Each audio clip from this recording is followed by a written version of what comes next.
This is Lone Star Politics from NBC5 and the Dallas Morning News. The deadline for candidates to jump into Texas elections is less than 24 hours away. Candidates must file to run in the March 3rd primary by Monday at 6 p.m. Texans will decide nearly 40 federal and state seats less than 3 months from now. Good Sunday morning. I'm Phil Prazen from NBC5. And I'm Gromer Jeffers, political writer with the Dallas Morning News. A lot happened in the past few days. Several North Texas representatives have tough decisions to make. Thursday, the conservative Supreme Court ruled the state can use controversial new congressional maps passed this summer. The maps were designed to favor Republicans by 5 more seats in the 2026 elections. We'll have more on this, including how it will impact North Texas Democrats, later in the show. But first, a rare competitive 3-way down-ballot race for the state's chief financial officer, the Comptroller. Governor Abbott appointed former state Senator Kelly Hancock to fill the rest of the term. He's now defending his seat. In a recent move, he ended a state program boosting contracts for women and minority-owned businesses, instead giving disabled veterans a boost. Now, earlier this week, I spoke with acting Comptroller Hancock and Governor Greg Abbott while they campaigned together in Fort Worth. There's no candidate running for this position better than Kelly Hancock, who has the experience at the state budget, working in the Capitol to make sure that taxpayer funds are used appropriately, but also to structure the budget appropriately. Also, along those lines, listen, the Comptroller is in charge of DOGE and making sure that we're trimming the regulations, the rules that are so costly, whether it be for government or for local businesses. And what Kelly Hancock is already doing is to make sure we're going to deliver a leaner and less costly government and making sure it runs more efficiently.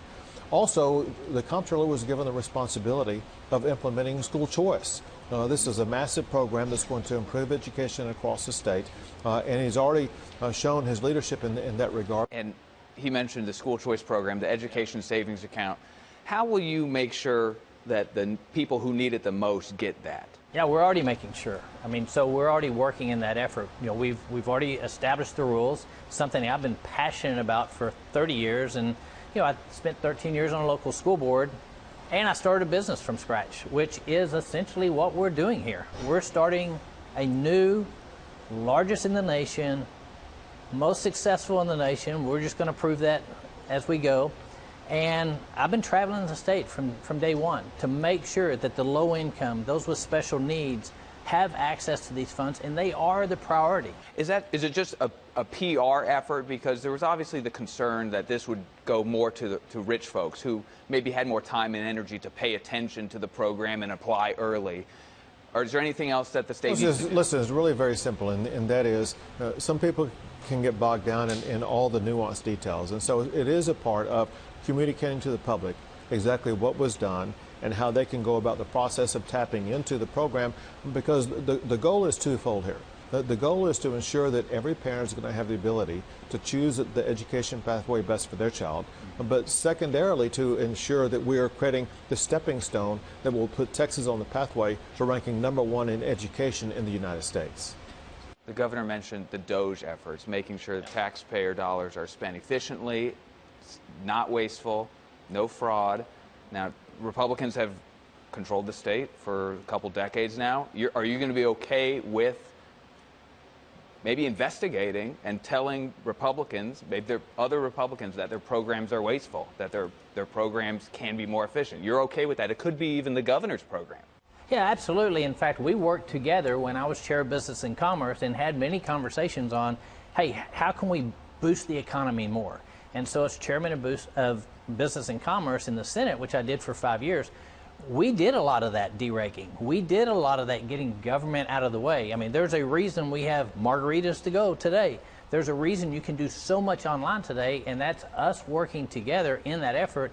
And now he was kind enough to appoint me to the committee, the Texas DOGE committee, in his office, that I get to do that with other businessmen and women from across the state. And you're okay with that? If Comptroller Hancock says, we know you love this program, but it needs to be more efficient, you'd be okay 100%. With that? 100%. Listen, we all know that we can find ways in which we can trim government, reduce spending, and it ties into one of my other goals. I want to reduce the spending on state government so we can take that money and plow it into one of my other missions, and that is to reduce property taxes. One of the actions you've done recently, Comptroller, is you're moving prioritization when it comes to the historically underutilized business to veterans, moving it away from women-owned, Black, Hispanic-owned to veterans. Am I understanding that correctly, and why do that? Yeah, well, we're moving away from a race-based, something that, frankly is questionable within our Constitution, and, just another form of DEI using different letters.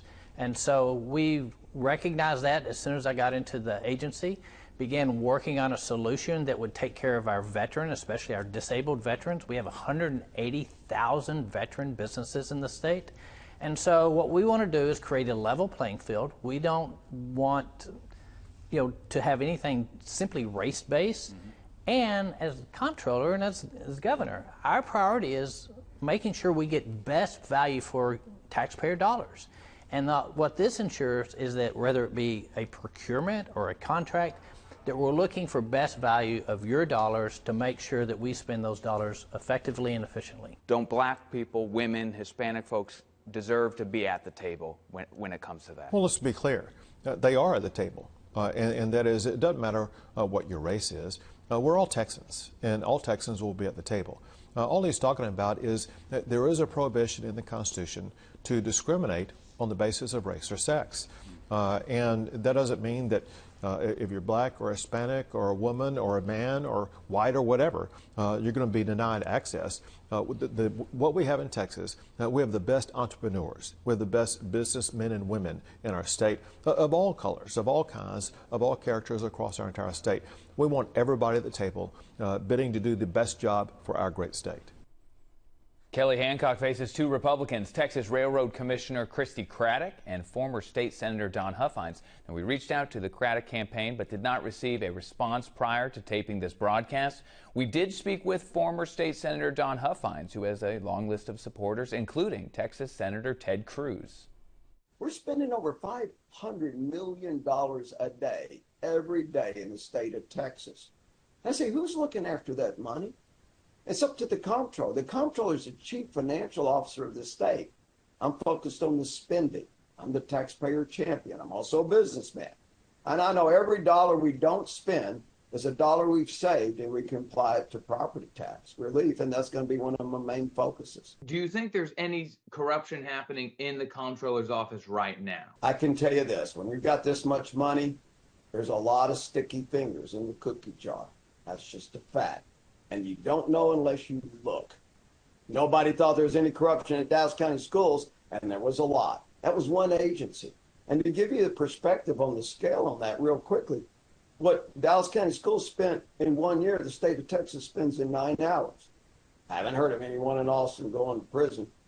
But I don't know if anybody's corrupt down there or not. But I tell you, to me, it's really simple. And I use this analogy, Phil, is that no one likes cleaning out the garage. It's full of junk and can't pull in. But you sure like pulling the car in there after you get it done. And we need a little dojo down in Austin, and that's what I'm going to do. I'm going to root out DEI everywhere I can, and that's in all the universities, all the schools, all the state agencies. I'm going to make sure that we find out where our money is being spent, how it's being spent. Is it being spent properly? I can tell you very quickly, Texans want to know how much we're spending on illegals. There are people in this state that aren't supposed to be here. They should just go home. But we're spending billions of dollars educating them, health care, incarceration. And I'm going to do an accounting of all that. Governor Abbott has endorsed Kelly Hancock. Do you worry that Governor Abbott will mobilize his campaign apparatus, $90 million or so, to try and push Kelly Hancock over the finish line? Well, he's got a long way to go to get over that finish line, I'll tell you that. Look, we're going to have the resources we need to compete. And I had the most money in the account.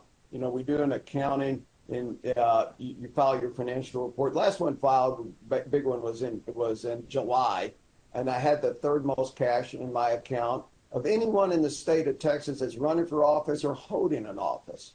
I was right behind Abbott, Patrick, and then Huffines.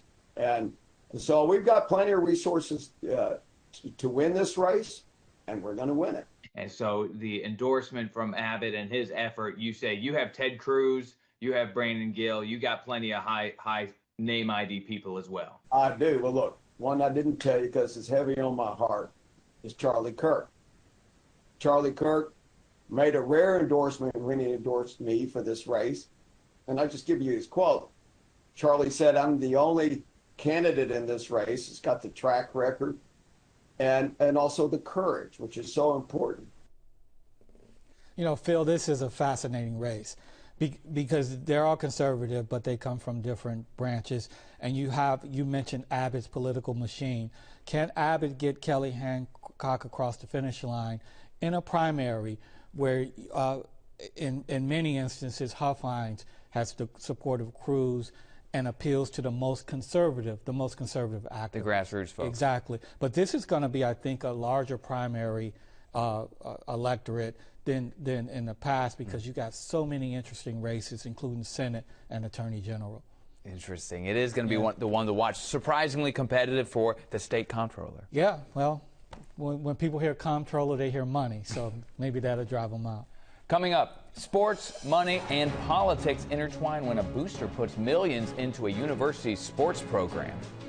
We've got a lot of work to do, but at the end of the day, we have to also compete right now. We speak with the Texas Tech Chancellor next on Lone Star Politics.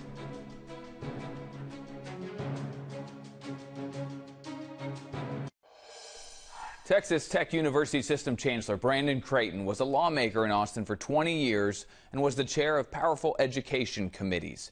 He was one of the authors who designed the 2021 law creating the framework for how universities in Texas compensate athletes based on name, image, and likeness, or NIL. The Texas Tech Red Raider football program is in the top 5 in the nation this year, on their way to the playoffs this winter. This comes after oil billionaire Cody Campbell put in $25 million into the program and led their NIL effort to bring in $63 million more total. We spoke with Chancellor Brandon Creighton about this new landscape and if it's a good thing for the university.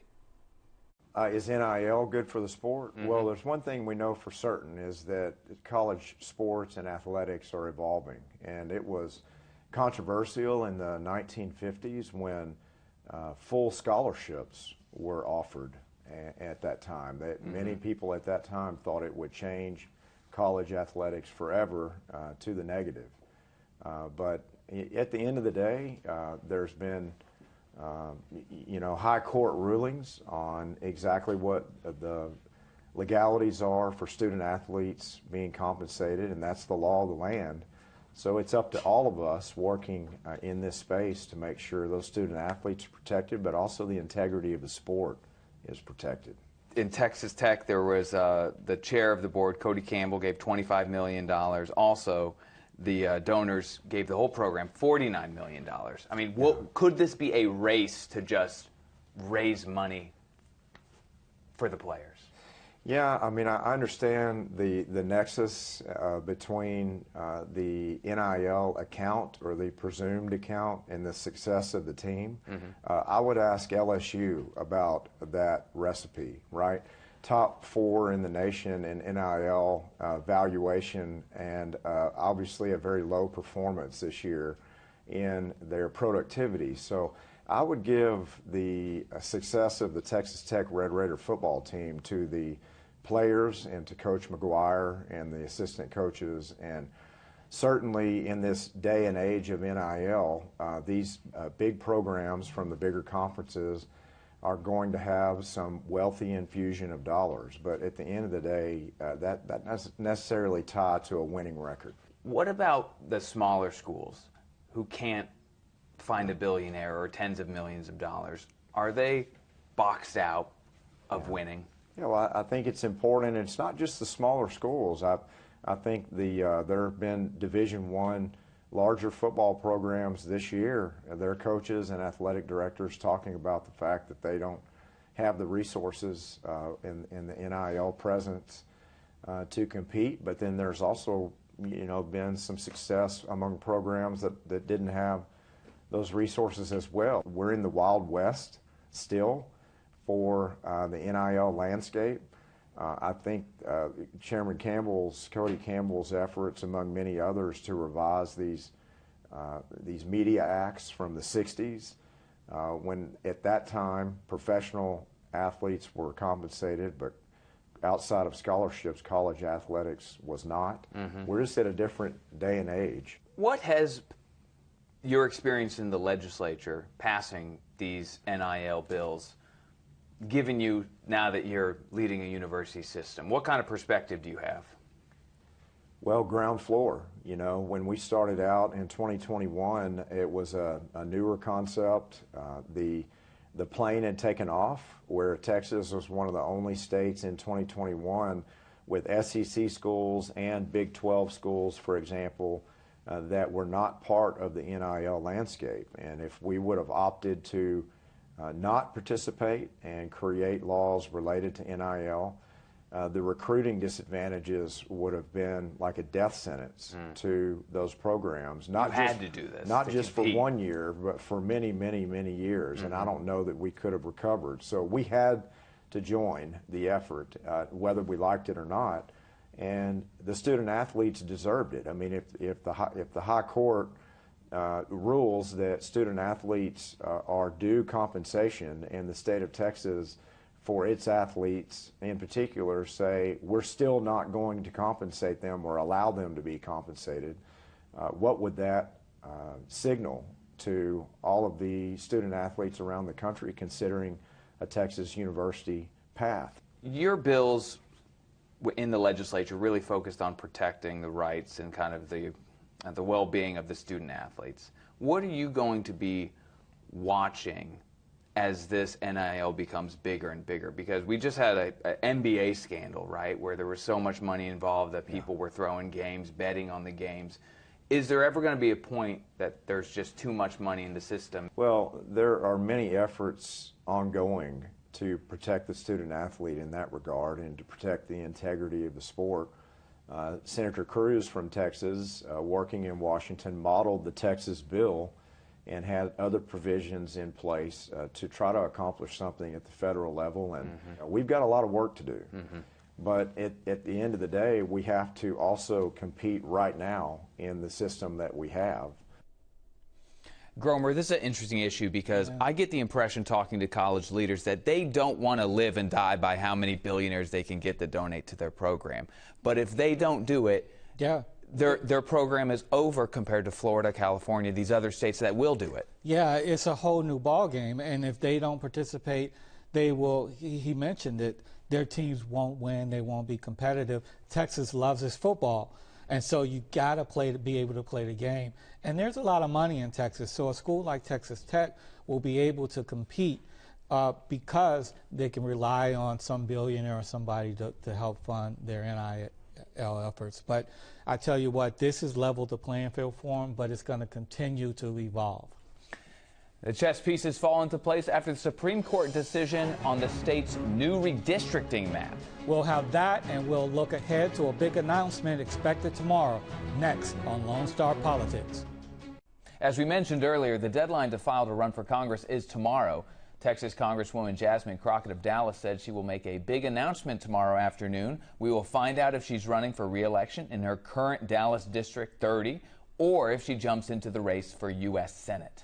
To reach the general election, she would first have to defeat 6 candidates, including former Congressman Colin Allred, State Representative James Tallarico, who currently leads the field. This may be the result, Gromer, of those controversial new congressional maps that the Supreme Court on Thursday just said the state can go ahead with. However, it's interesting, though, because they didn't really address the merits of the case. So we have a district court saying these maps are racial gerrymanders, but we may still have to run with these anyway. Yeah, I was at that 9-day trial in El Paso when the federal panel afterwards put out that 160-page report clearly outlining why they thought the map was unconstitutional. The Supreme Court didn't really address that. They just took Texas at its word that it was okay. It was about politics. So here we are. They even used that phrase, that they looked at the legislature using good faith. Exactly, and of course, the plaintiffs think that that's ridiculous, that they have evidence that it wasn't good faith, it was racial gerrymandering. And so we may know if these musical chairs in North Texas for the congressional seats, if Jasmine Crockett jumps into the Senate race, that kind of makes it easier for the other She candidates. made it much clearer by opting to run for Senate instead of Congress. Now, Mark Vesey and Julie Johnson slots into their congressional districts, not theirs, but the congressional districts available. And it's going to be a real race. Yeah. That's all the time we have. Stay tuned for Meet the Press with Kristen Welker. Thanks for joining us, and we'll see you back here next Sunday for more Lone Star Politics.